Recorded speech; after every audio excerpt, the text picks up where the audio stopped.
Dear President of the General Conference, dear Director General of UNESCO, dear Chairperson of the Executive Board, dear colleagues, ladies and gentlemen. In anticipation of the 78th year since the birth of UNESCO, whose mission is to build a culture of peace and an intercultural dialogue, I'm convinced that right here and now, the right place should meet the right time for a real conversation. Because the world needs a general rethinking like never before. The third decade of the 21st century started with stay at home, stay alive. We stayed alive, took off our masks, and realized that the new normal has brutally changed our lives. Both alienation and apathy have reached pandemic proportions, and we had high hopes to get the best of us as a moral of the lesson called COVID-19.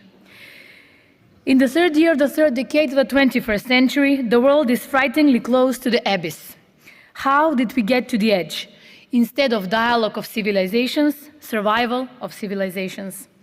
Two wars are happening before our eyes, and no one can foresee their course, let alone their outcome. News of new warhead carriers that can instantly change the world as we know it is not fake news, unfortunately. Climate change is no longer a phenomenon. Unfortunately, it is already a daily weather forecast. Digital transformation of societies, intended as a tool for relief, unfortunately has become another addiction that causes both physical and emotional problems in people. Regrettably, both illiteracy and difficult communication among the young generation. It was a movie, and today it is our reality. Artificial intelligence that causes fear even for those who create it, so they say. It will be a magic genie which grants you any wish and has no limits. There will be no limits to 3 wishes and similar nonsense, which is both good and bad. One of the challenges in the future will be how to find the meaning of life.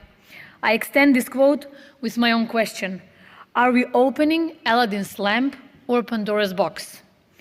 These are appeals to sign artificial intelligence control treaties according to the example of nuclear arms control treaties.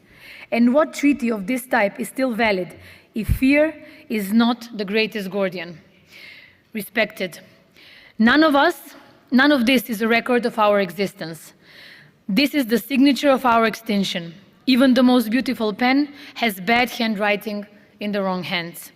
Therefore, as never before, we need unity of good people and the voice of reasonable people. And this is where I recognize the strength and the magnitude of UNESCO's mission. This treasury of the most beautiful things created by nature and man has the authority, the right, and the duty to mobilize under the protection of its noble mission. My country has the blessing called the Ohrid region, which 44 years ago was added by UNESCO on the prestigious list as one of the 36 world cultural and natural properties of outstanding universal value.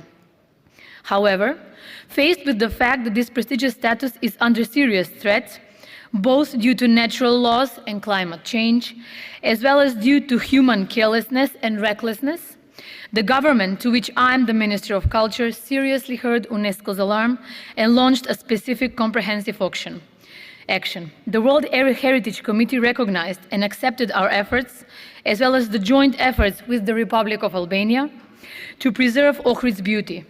The Macedonian and Albanian expert teams together prepared a strategic plan for the rehabilitation of the natural and cultural heritage of the Ohrid region with an action plan. This endeavor of ours was highly valued by the committee and interpreted as a confirmation of our sincere intentions to preserve the status and readiness to work at home, as well as for intensive cooperation with UNESCO. Although in my region, many associate UNESCO's role only with the prestigious status of the Ohrid region, today I would like to remind you that the monumental church from the 12th century, St. Georgi from Kurbinovo, is also included in UNESCO's tentative list. The undertaking for its restoration and conservation is nearing completion. It is a special pearl whose monumental value is in its interior. Same as the inner beauty of some people, something that humanity needs like never before. In anticipation of the 78th year since the birth of UNESCO, whose mission is to build a culture of peace and intercultural dialogue, I am convinced that right here and right now, the right place meets the right time for a real conversation. Thank you very much.